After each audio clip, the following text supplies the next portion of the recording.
नमस्कार दोस्तों, स्वागत है आपका आज के मुख्य समाचार में, जिसमें सबसे पहली और बड़ी खबर में आपको बताएंगे कि गणतंत्र दिवस के दिन जम्मू कश्मीर में घुसपैठ की साजिश नाकाम, एलओसी के पास पकड़ा गया पाकिस्तानी। खबर में आगे जिक्र होगा कि देश की सुरक्षा के लिए उचित कदम उठाएंगे पाकिस्तान। बांग्लादेश के सैन्य साठगांठ पर भारत का कड़ा संदेश। आगे जिक्र होगा कि बांग्लादेश पर डोनाल्ड ट्रंप का बड़ा एक्शन, ढाका को दी जाने वाली सभी मदद तत्काल प्रभाव से बंद।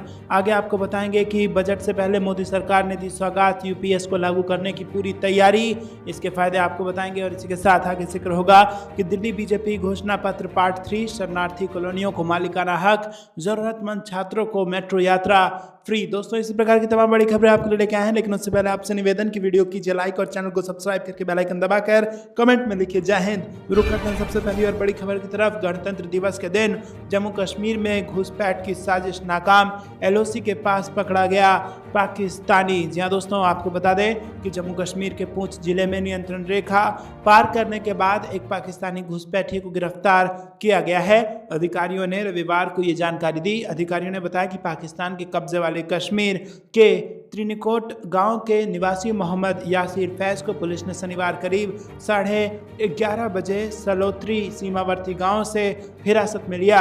उन्होंने बताया कि फैज मानसिक रूप से विक्षिप्त लग रहा था और उसे पूछताछ के लिए स्थानीय पुलिस थाने ले जाया गया है। रुक करते हैं ब्रेकिंग न्यूज की तरफ। देश की सुरक्षा के लिए उचित कदम उठाएंगे पाकिस्तान। बांग्लादेश के सैन्य साठगांठ पर भारत का कड़ा संदेश। जी हाँ दोस्तों, आपको बता दें कि बांग्लादेश के मोहम्मद यूनुस की अंतरिम सरकार जिस तरह से पाकिस्तान के साथ सैन्य साठगांठ करने में जुटी है, उसको लेकर भारत ने शुक्रवार को बेहद कड़ा संदेश दे दिया है। भारत ने कहा है कि वो देश के आसपास होने वाली सारी गतिविधियों पर नजर रखे हुए है और देश की सुरक्षा के लिए जो भी उचित कदम होगा वो उठाने को तैयार है। खास बात है कि भारत का ये बयान तब आया है जब पाकिस्तान की खुफिया एजेंसी आईएसआई के एक उच्च स्तरीय दल ने बांग्लादेश का इसी हफ्ते दौरा किया है, जबकि 10 दिन पहले ही बांग्लादेश के थल सेना के वरिष्ठ अधिकारी लेफ्टिनेंट जनरल एसएम कमरूल की अगुवाई में एक दल ने पाकिस्तान का दौरा किया है।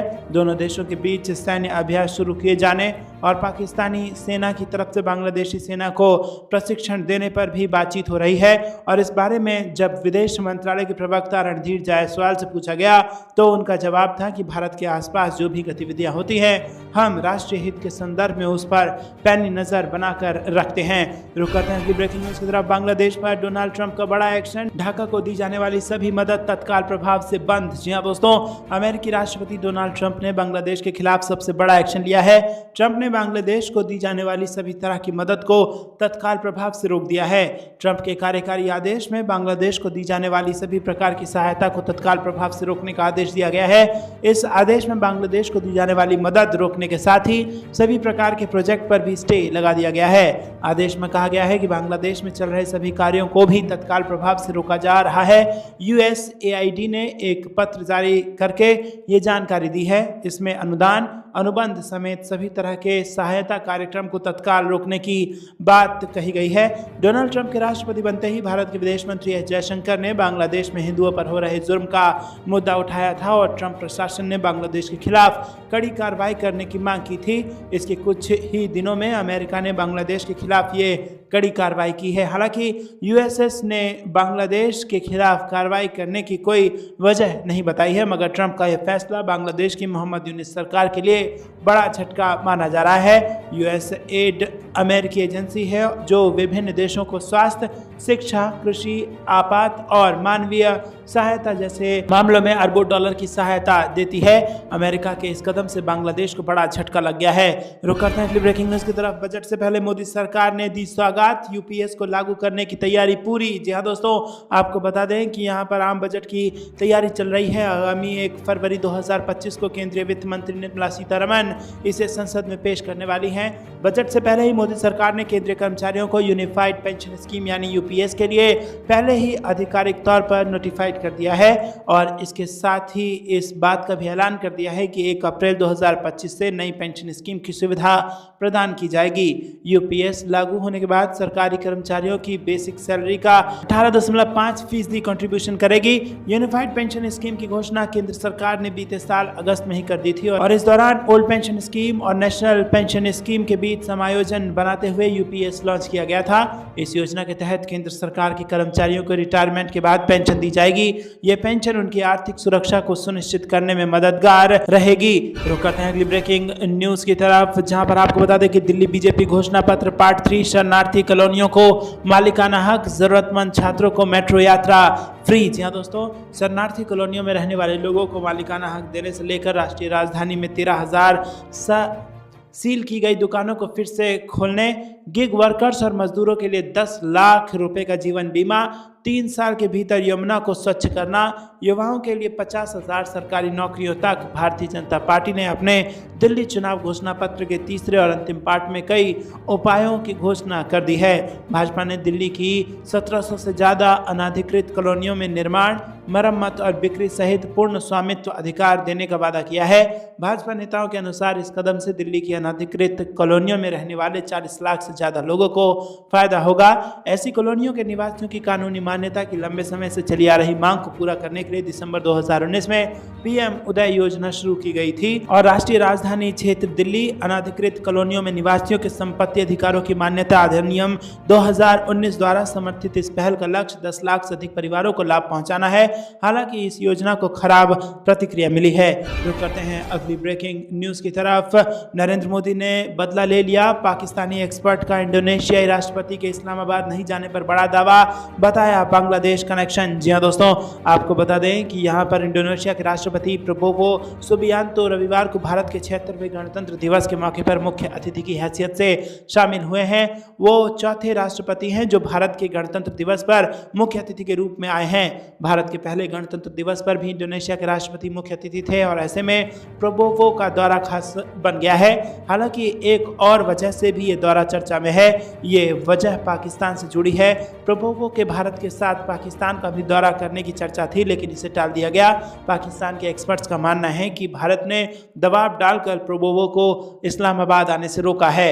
रुक करते हैं ब्रेकिंग न्यूज की तरफ। ग्वादर को दुबई बनाने वाला था पाकिस्तान, अब जान के लाले पड़े, चीन का अरबों डॉलर डूबा। जी दोस्तों, आपको बता दें कि यहाँ पर पाकिस्तान का दुबई कही जाने वाला ग्वादर इन दिनों शहबाज सरकार के लिए सिरदर्द बन गया है। अब पाकिस्तानी सरकार को ये समझ नहीं आ रहा है कि वो ग्वादर का क्या करे। क्या वो चीन पाकिस्तान आर्थिक गलियारे की शुरुआती स्थल बदल दे या फिर उसे पूरी तरह से चीन को सौंप दे।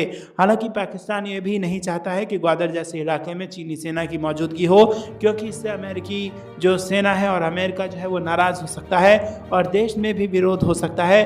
ग्वादर के लोग भी पाकिस्तानी सरकार के खिलाफ उठ खड़े हुए हैं और ऐसे में पाकिस्तान के सामने ग्वादर एक बड़ी चुनौती बनकर उभर उठा है। रुक करते हैं ब्रेकिंग न्यूज की तरफ। कई नई रूटों पर वंदे भारत ट्रेनों का ऐलान करेंगी निर्मला सीतारमण, पूरे रेल नेटवर्क में होगा कवच लागू। जी हाँ दोस्तों, आपको बता दें कि इस बार ट्रेन यात्रियों की करीबी नजरें यूनियन बजट 2025 पर लगी हैं। उन्हें उम्मीद है कि वित्त मंत्री निर्मला सीतारमण ट्रेन के सफर को आरामदेह बनाने के लिए 1 फरवरी को कई बड़े ऐलान करेंगी। रेलवे से जुड़े एक्सपर्ट्स का कहना है कि यूनियन बजट में सरकार का फोकस रेलवे को आधुनिक बनाने, पैसेंजर्स की सुरक्षा और यात्री सुविधाओं के विस्तार पर होगा। केंद्र में प्रधानमंत्री नरेंद्र मोदी की सरकार बनने के बाद से नई ट्रेनें शुरू करने की जगह रेलवे इंफ्रास्ट्रक्चर को बेहतर बनाने पर फोकस बढ़ा है। सरकार ने फ्रेट कॉरिडोर को जल्द पूरा करने पर फोकस बढ़ाया है और इसके पूरा हो जाने पर रेलवे की माल ढुलाई क्षमता बढ़ेगी और इससे रेलवे की इनकम बढ़ेगी। ईस्टर्न कॉरिडोर पूरा हो चुका है, वेस्टर्न कॉरिडोर के भी बड़े हिस्से का इस्तेमाल हो रहा है। ईस्टर्न DFC पंजाब और बिहार को कनेक्ट करता है, वेस्टर्न कॉरिडोर महाराष्ट्र और उत्तर प्रदेश को कनेक्ट करता है। सरकार east west corridor, north south corridor और ईस्ट कोस्ट कॉरिडोर को जल्द पूरा करने पर फोकस बढ़ा रही है। रुक करते हैं अगली ब्रेकिंग न्यूज की तरफ। लोकतंत्र का ही कमाल, जो द्रौपदी मुर्मू राष्ट्रपति बनी, अमित शाह की जनसभा में बटेंगे तो कटेंगे के जमकर लगे नारे। जी हाँ दोस्तों, आपको बता दें कि केंद्रीय गृह मंत्री अमित शाह को नरेला के रामदेव चौक पर एक जनसभा को संबोधित उन्होंने किया। वहीं अमित शाह के अभिवादन के लिए बड़ी संख्या में महिलाएं पहुंची हैं। बता दें कि जनसभा में एक हैं तो सेफ हैं, बटेंगे तो कटेंगे के जम के नारे लगे और इस दौरान भाजपा समर्थकों में काफी उत्साह दिखाई दिया। गृह मंत्री अमित शाह ने कहा कि आज 76वां गणतंत्र दिवस है और इन 75 वर्षों में हमारे देश के लोकतंत्र की जड़ें पाताल से भी गहरी ले जाने का कार्य जनता ने ही किया। लोकतंत्र का ही कमाल है कि एक चाय वाला नरेंद्र मोदी पीएम तीसरी बार बने, और ये संविधान का ही कमाल है कि एक गरीब आदिवासी द्रौपदी मुर्मू राष्ट्रपति बनी, एक सामान्य जाट समाज का बेटा उपराष्ट्रपति जगदीप धनखड़ बने।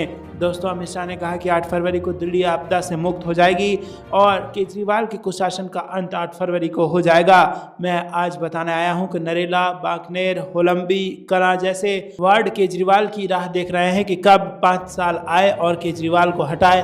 10 साल के केजरीवाल के शासन के अंदर दिल्ली बद से बदतर हो गई। 10 साल में जहां डबल इंजन की सरकारें विकास की गाथाएं लिख रही हैं, लेकिन 10 साल में दिल्ली में गंदगी खत्म नहीं हुई और स्कूल खत्म हो गए। अस्पताल में सुविधाओं का नामो निशान नहीं है। तो दोस्तों, आपको कुछ लगता है कमेंट में जरूर बताइए।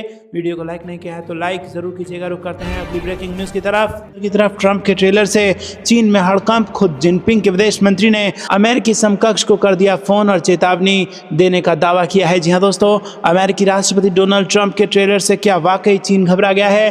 क्या बीजिंग को डर है कि ट्रंप पनामा नहर छीनने के साथ उसकी अन्य मुश्किलें भी बढ़ा सकते हैं? क्या चीन को इस बात का अंदाजा हो चुका है कि वो बाइडेन से अधिक आक्रामक होने के चलते कुछ भी कर सकते हैं? क्या ट्रंप के आने से वन चाइना पॉलिसी को खतरा है, जिसके तहत वो ताइवान जैसे देशों पर अपना दावा जमा रहा है? आखिर कोई तो वजह है जिससे ट्रंप के राष्ट्रपति बनते ही चीन में हड़कंप मच गया है। लिहाजा चीन के विदेश मंत्री वांग यी ने खुद अपने अमेरिकी समकक्ष को फोन लगाकर काफी देर तक बातचीत की है। चीन के विदेश मंत्री वांग यी ने अमेरिका के नए विदेश मंत्री मार्को रूबियो से फोन पर यह वार्ता शुक्रवार को की।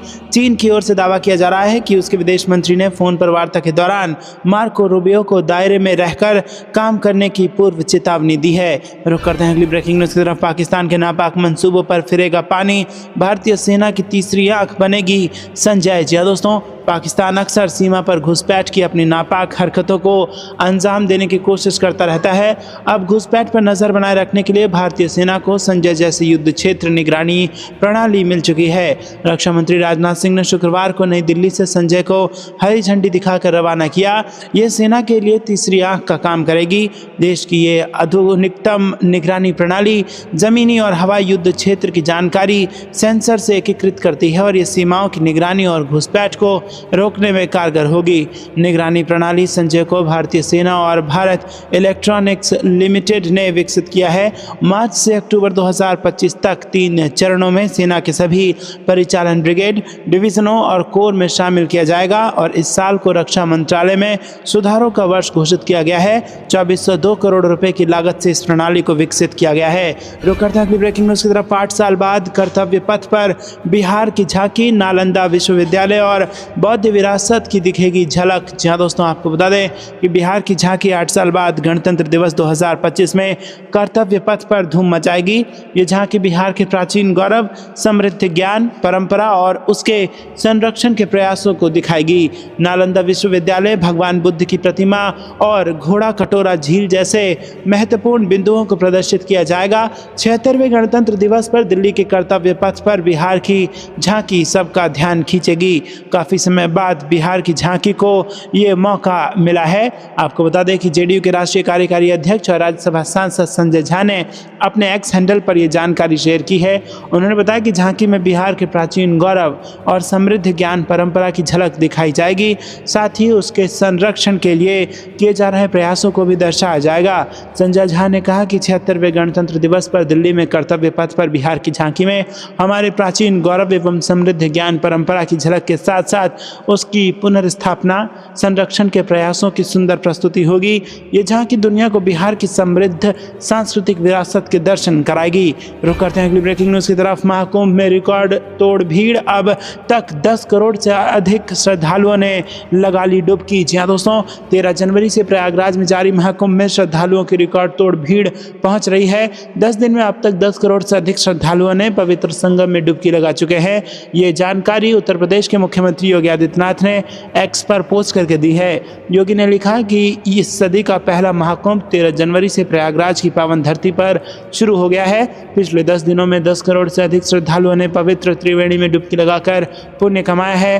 प्रयागराज महाकुंभ में शुक्रवार 24 जनवरी को 58 लाख से अधिक श्रद्धालुओं ने पवित्र संगम में डुबकी लगाई और इसकी जानकारी योगी आदित्यनाथ ऑफिस ने दी है। एक्स पर लिखा कि ठंड के बावजूद प्रयागराज में चल रहे महाकुंभ में डुबकी लगाने के लिए श्रद्धालुओं की एक बड़ी भीड़ त्रिवेणी संगम पर उमड़ी। इसके अलावा 29 जनवरी को आने वाली मौनी अमावस्या के लिए भी प्रशासन तैयारियों पर ध्यान केंद्रित कर रहा है, जिसमें श्रद्धालुओं की भारी भीड़ उमड़ने की आशंका है। रुक करते हैं अगली ब्रेकिंग न्यूज़ की तरफ। ठंड पर भारी पड़ रही है तेज धूप, दिल्ली वालों को मिली बड़ी राहत।